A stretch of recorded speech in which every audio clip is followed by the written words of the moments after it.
Hi everybody, welcome to another Chats with Chaudhry. I hope you're safe and well. Today I'm carrying on my series previewing CPHI Worldwide in Barcelona, which is running on the October the 24th to 26th.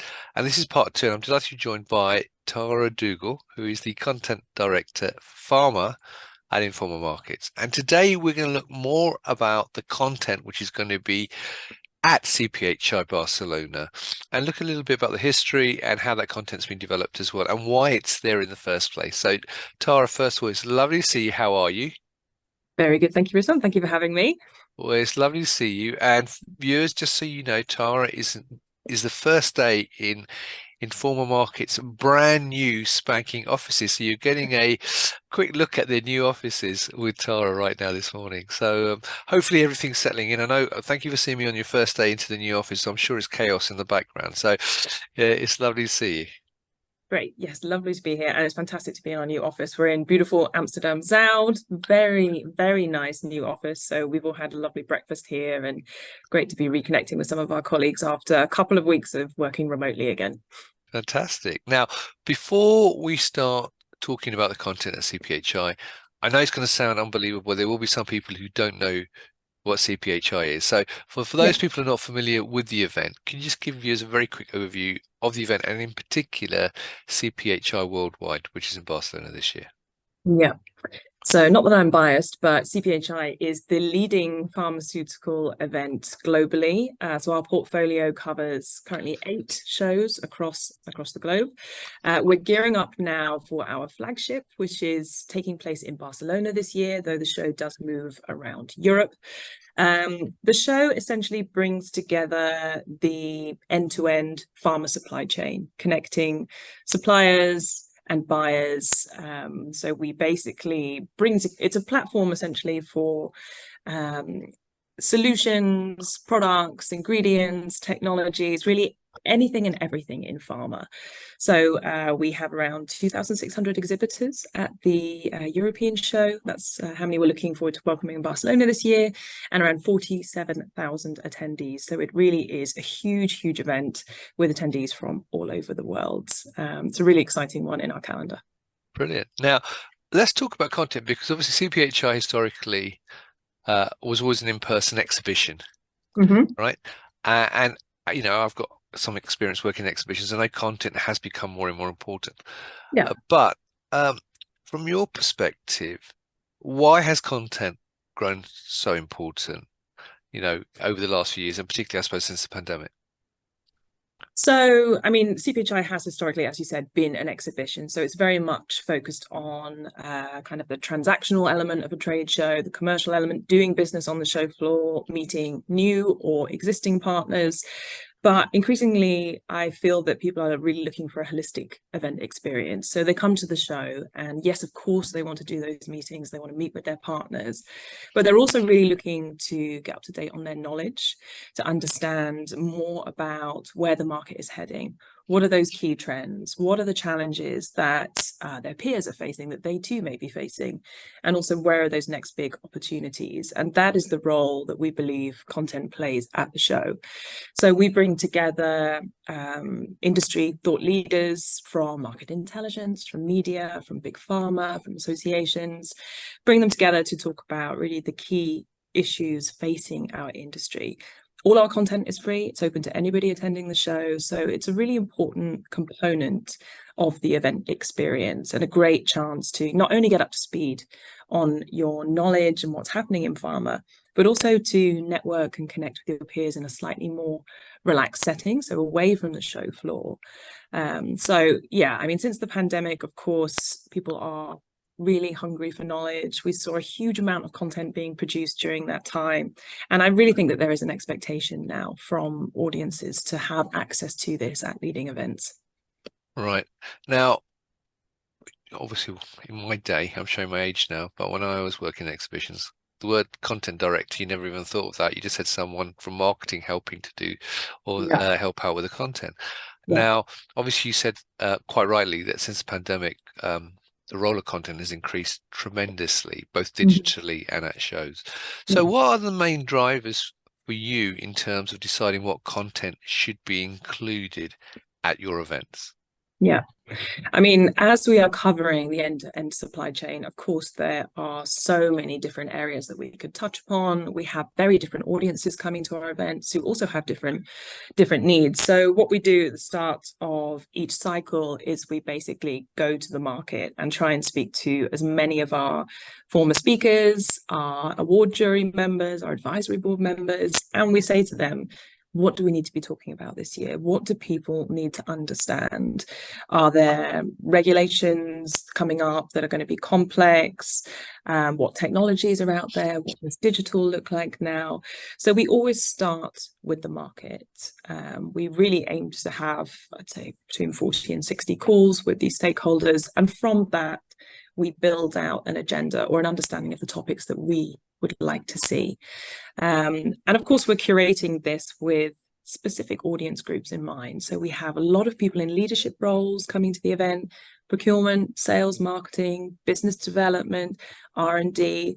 So when we're putting together our content agendas, of course, we're trying to create a program that speaks to each of those audience groups. And I feel really confident that we have a very compelling program for this year that does that.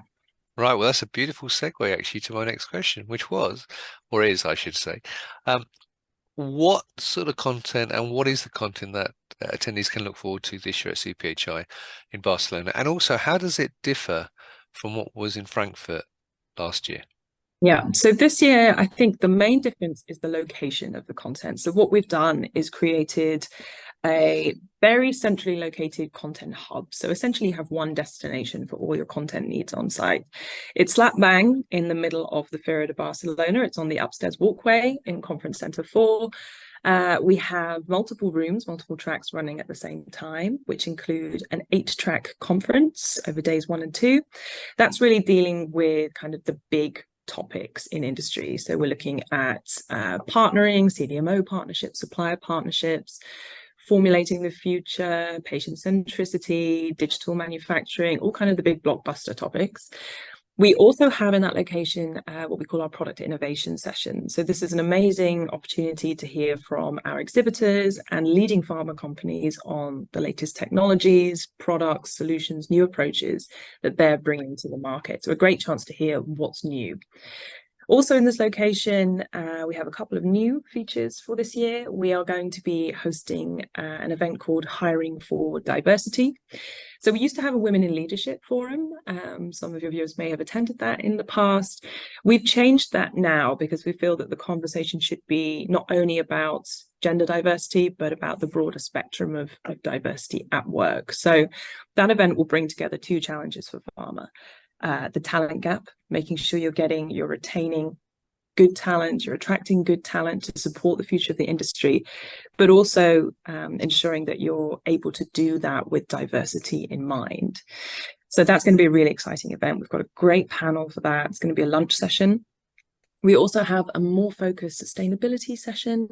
So it's going to be quite a practical, hands-on event. We're calling it Getting Started with Sustainability. And we're going to be bringing together our sustainability partners for the event to basically create a session that will help people understand where to start with their strategy if they have not already done so. So when we talk about sustainability, it's big topic, obviously lots of different applications across the supply chain, and for some I think it can be quite overwhelming knowing where to get started.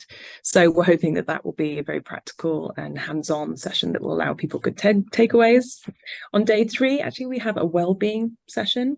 So it's completely not industry related, but it is a chance for people before they head home to check in with themselves, how they're feeling after a really busy couple of days at the show, after a busy travel schedule, just to go home feeling hopefully refreshed and revitalized, as well as having a pocket full of business cards. Fantastic. Now, you've also got a startup zone, I understand. We do, yeah. So that's going to be on the show floor. That's in Hall 3. Again, brand new feature for 2024.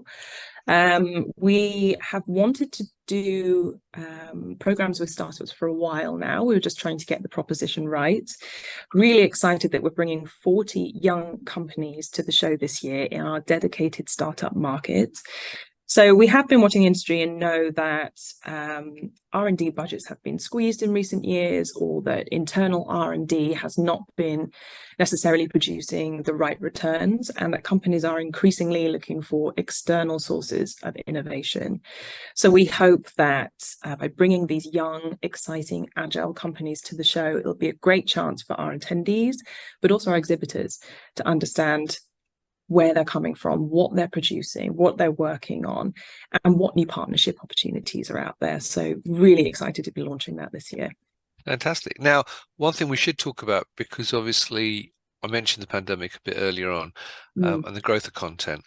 Yeah. A lot of this content, while obviously available on site, Mhm. you also do content throughout the year, don't you? We do. So, Yeah. so tell viewers a bit more about the digital aspect of the content that you produce, both for the shows and outside of the shows, if you don't mind. Yeah, of course.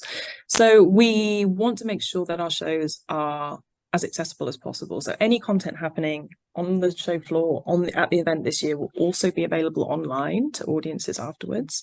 So that will be available on our CPHI online platform, which is our marketplace and our content site. So you can go there. If you missed sessions or if you weren't able to attend the show, there'll be a whole library of content there, which is free and open to access. And then throughout the course of the year, we produce trend reports, monthly webinars, articles, features, news, all on our content hub on CPHI Online. So what we're really trying to achieve there is to make sure that our audiences come back to us, that we are a destination where they can get news, insights, get that thought leadership that they're used to at the show, but throughout the course of the year and from wherever they are in the world as well. Great. And I'll ask you one final question about content is, in your own role as content director, do you see, and this is really for people out there who do a lot of content themselves and want to get it out in the marketplace, from your own experience, do you find there's particular content which gets better response? I know it depends on the audience that you're trying to target and so on, but in your own experience, do you see certain content getting better response than other content in terms of interaction with the audience and feedback? Depends on the audience and the channel and the goal, I think. I mean, our event proposition is very focused on community, right? On bringing together the pharma community. And the kind of content we see performing very well is content that really taps into that. So I mentioned the Hiring for Diversity event. You know, how can I as a pharma company make sure that I'm having the most diverse organization that I can? How can we come together for the betterment of the industry?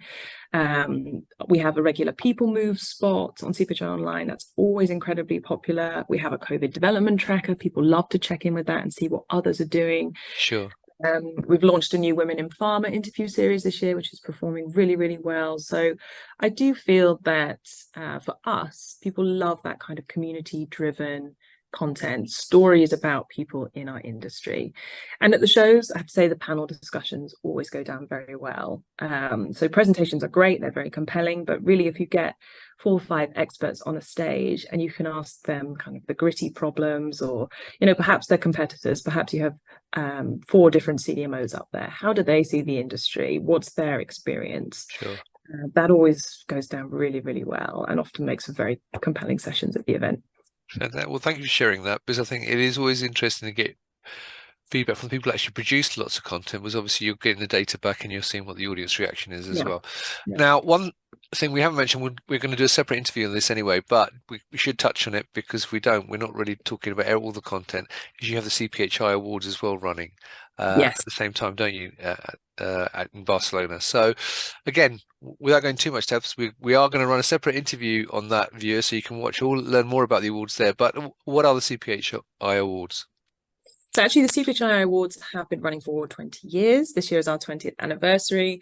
Again, we cover the whole supply chain with our variety of categories, and we are looking to recognise excellence and innovation in teams, companies, projects, approaches. We see a really significant amount of entries every year. This year we had 235 across 12 categories. So a lot of work for our very dedicated jury to do.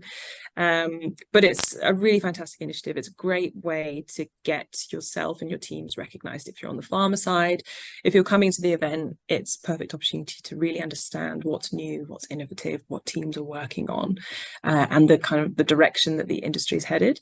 And on a simpler terms, it's also just a really fun evening. It's a great networking party. We have music. Last year we had dancing. There was even a conga line actually last year. But a great chance for people to come together on the first night of CPHI Barcelona to have a drink, relax with their teams, network, meet people that perhaps they haven't met on the show floor. Just also, you know, in the post-COVID era, it's a great chance to just celebrate all being back together. Fantastic. Well, thank you for that, Tara. So there you go, viewers. That's a very quick overview of the vast amount of content, things that you'll be able to see if you attend CPHI, as well as obviously meeting the various exhibitors on site. And if you'd like to learn more about that, the link to both CPHI and registering are above the video. And if you've got any questions for Tara, then feel free to put them below the video. Well, Tara, it's lovely to see you. We'll catch up again when we talk about the awards.